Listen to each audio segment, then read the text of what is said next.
Thanks, Steve. Well, what I'm going to do in a moment is ask Mario to say a little bit more about the project we're working on. But in fact, what you've been doing a baseline survey for us in as many as 15 countries. And not only 15 countries is a lot for a baseline survey, and not only that, but we've had within each country a number of different categories: farmers, processors, input suppliers, all sorts of other categories, as well as different commodities. So it was really a huge job, and we're very, very grateful for your efforts here, because I know as a statistician that hasn't been an easy job. We're really looking forward to reading your compilation of all these baseline surveys, and I think it's remarkable that you've managed to do this in a relatively short period of time. So it's certainly kudos to you, and thanks very much. But before I go any further, I'll ask, as I said before, I'll ask Mario to say a little bit about the bigger picture, the overall project we're working with. And Mario, I think you'll explain who it's funded and who the project managers are, and what our status or our position in the project is. Yes, thanks. This is the Agriculture Policy Program. It's funded by the EU, and it is quite a comprehensive program. It takes in various aspects of agriculture in the Caribbean. It aims to improve agriculture. You have many different aspects. You have the improvement of technology. There's a part of it, improving technology for farmers.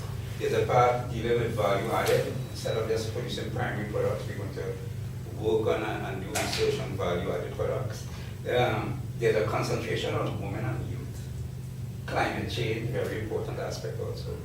Knowledge sharing, and within the region, the sharing of knowledge among scientists. And even between ACP countries. This is a Oxford ACP project.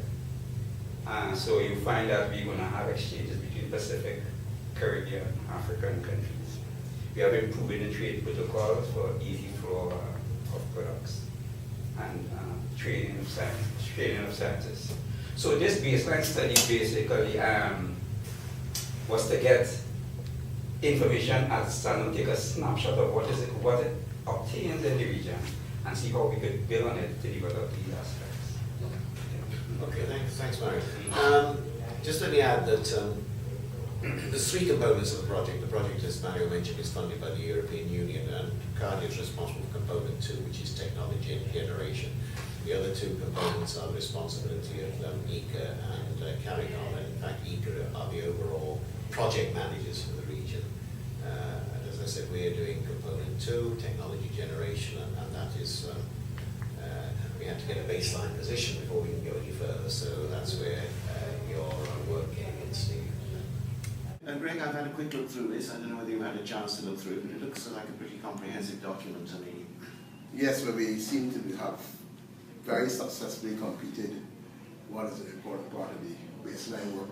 Component 2 as well. Component 2, yes, the technology transfer component.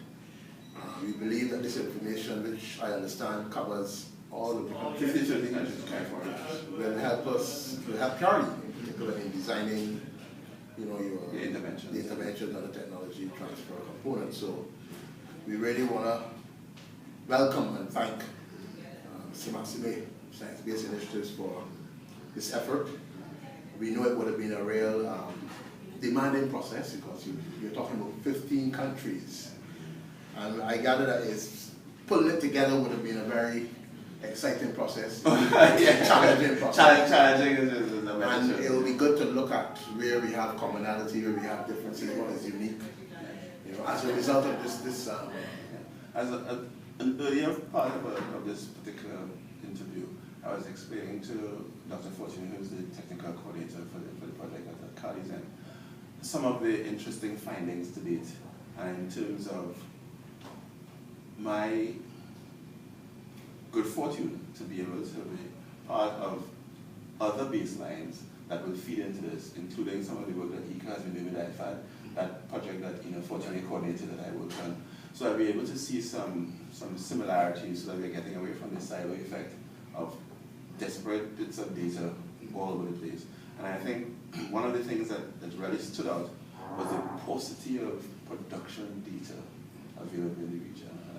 And as you know, there are a number of reasons for that, but it's very difficult to claim progress if you can't have a baseline that you're building on. To say that the production has increased by 2 tons per acre would presuppose that you knew what the production was before, you know, and that's part of the difficulty. Yes, that's true. And also, if we hadn't got this date baseline, where would we start? Yeah, So, exactly. I think that, let's say without this, I mean, we'd have been sort of groping in the dark a little bit. But this really has brought everything together. And I think it's given us a solid foundation, and it's up to us to make sure that we build on that foundation. That's right. So, thank you very much. Thank you.